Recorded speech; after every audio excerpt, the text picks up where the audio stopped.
이번에 함께 살펴볼 부분은 근거를 제시하는 7가지 방법들, 그리고 거기에서 나타날 수 있는 핵심적인 오류들에 대해서 살펴보도록 하겠습니다.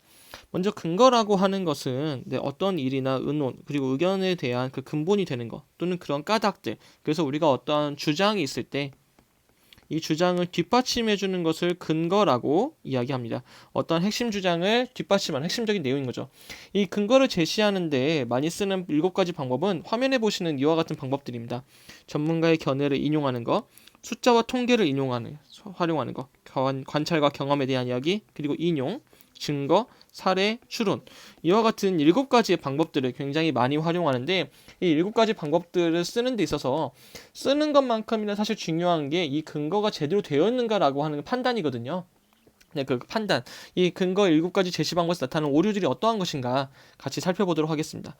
먼저 전문가의 견해에서 나타날 수 있는 오류들은, 먼저 그릇된 권위에 호소하는 오류가 가장 많이 나타납니다. 이게 무엇이냐면은 이 전문가가 진짜 전문가인지, 진짜 전문가인지, 또는 진짜 전문가가 누구인지 판단할 필요가 있다라고 하는 거죠.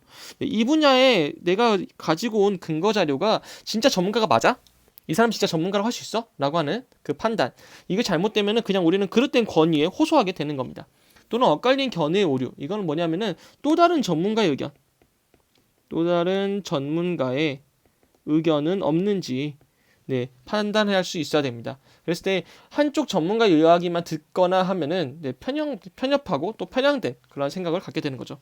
틀리거나 바뀌는 견해 오류도 많이 나타나는데요. 무슨 말이냐면은 전문가의 견해가 또 틀리는 경우도 있어요. 틀리는 경우, 또 바뀌는 경우도 있습니다. 전문가라고 해서 항상 처음부터 끝까지 다 맞는 말만 하는 거 아니라고 하는 거죠. 그리고 특정 목적을 대변하는 견해 오류도 있을 수 있거든요. 어떤 전문가가 특정 목적에만 맞추는 그런 오류도 발생할 수 있으니까 이러한 것들을 파악할 수 있어야 됩니다. 그렇기 때문에 전문가의 견해를 볼 때에도 이 전문가의 견해조차 비판적 사고의 대상이 되어야 된다. 비판적 사고의 대상이 되어야 될 필요가 있습니다. 전문가의 견해조차 비판적 사고의 대상이 될 필요가 있는데, 이를 위해서 이와 같은 질문들을 해볼 필요가 있습니다. 그 전문가는 진짜 과연 해당 분야의 전문가라고 할 수 있는가? 또는 다른 견해를 지니고 있는 해당 분야의 전문가는 없는가? 또는 이 전문가가 말하고 있는 게 논란이 있지는 않은지, 그리고 그 견해는 최신의 연구 성과를 진짜 반영한 것인지, 옛날 게 아닌가, 또는 바뀔 가능성은 없는 것인지, 그리고 그 전문가가 특정 이해 당사자들을 대변하고 있는 특정 목적을 위한 사람은 아닌지 판단할 필요가 있습니다. 다음은 숫자와 통계인데요. 숫자와 통계에서는 다음과 같은 3가지 오류가 발생할 수 있습니다. 먼저는 숫자 자체의 오류입니다. 우리는 숫자를 보면 굉장히 뚜렷하고 명확하잖아요. 그래서 더 맞을 거라고 생각하는데, 뚜렷해 보이는 뚜렷한 숫자가 도리어 눈속임이 될 수 있습니다. 뚜렷한 숫자라서 우리는 더 잘 속을 수 있거든요. 그렇기 때문에 이거에 대한 판단이 필요하고요. 통계 자체가 오류가 있는 경우들도 굉장히 많습니다. 그래서 통계 자체가 잘못 작성된 경우인데, 예를 들면 설문지가 오류 있는 경우도 있고, 또는 모집단에 오류가 있는 경우, 또는 어떠한 결과를 냈을 때 산출 범위가 오류인 경우도 있고, 또는 어떤 경우는 통계를 조작하는 경우도 있거든요. 이러한 통계 자체에 대한 오류도 우리는 파악할 수 있어야 됩니다. 그리고 통계 해석의 오류도 있는데요. 제대로 된 통계지, 무언가 통계는 제대로 됐어요. 통계는 맞지만 그 해석을 잘못한 경우가 있습니다. 그랬을 때 잘못된 통계 결과를 해석하는 통계 결과를 잘못 해석하는 경우도 있고, 또 한쪽으로 치우친 그러한 통계 해석 또한 통계 해석의 오류에 나타날 수 있습니다.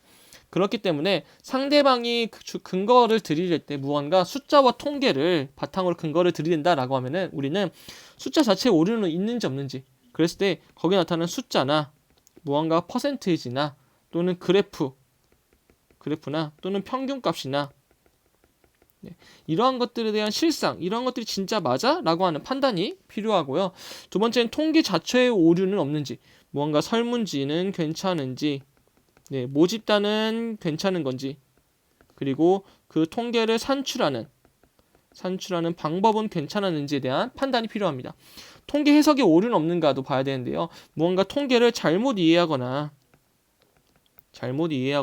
무언가 왜곡해서 이해하고 있는 건 아닌가 하는 것에 대한 판단이 필요하다라고 하는 거죠. 네, 다음은 관찰과 경험입니다. 관찰과 경험에서는 다음과 같은 오류가 발생할 수 있는데요. 먼저는 관찰과 경험 자체의 오류입니다. 무언가 제한된 조건, 제한된 조건에서 관찰하고 경험을 하게 되면 그 자체가 오류가 발생할 수 있는 거죠. 두 번째는 관찰자와 경험자의 한계의 오류인데요. 관찰자, 경험자 모두 한계가 있다는 거죠.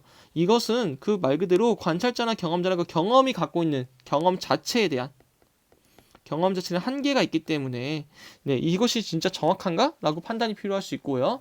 또 관찰과 경험 해석의 오류인데요. 이거는 관찰과 경험을 제대로 했을지라도 그걸 해석하는 과정에서 오류가 발생할 수 있다라고 하는 겁니다.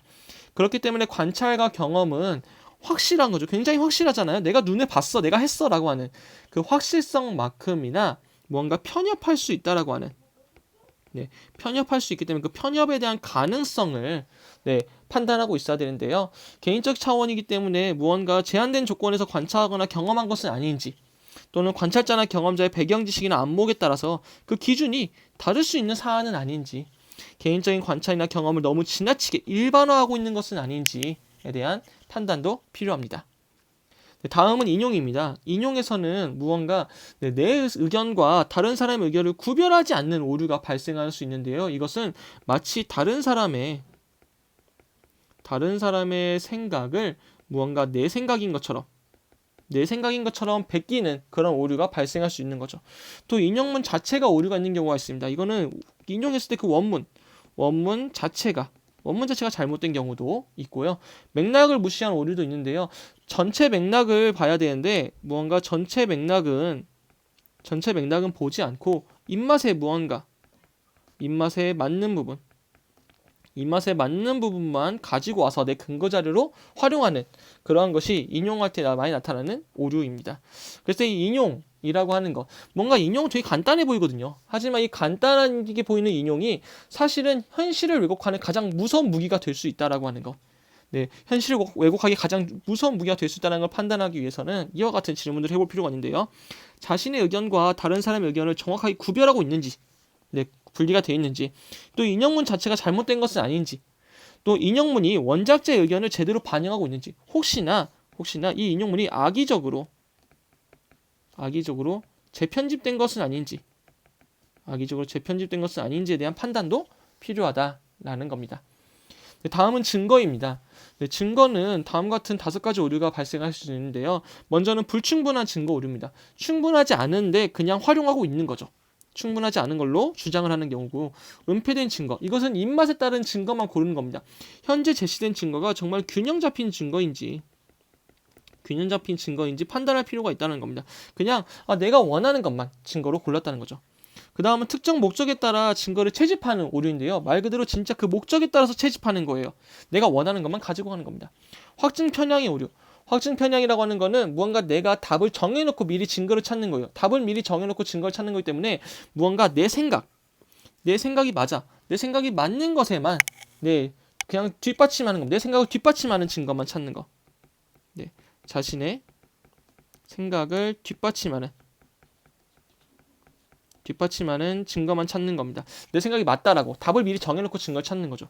조작된 증거, 아예 증거 자체를 조작하는 경우도 있습니다.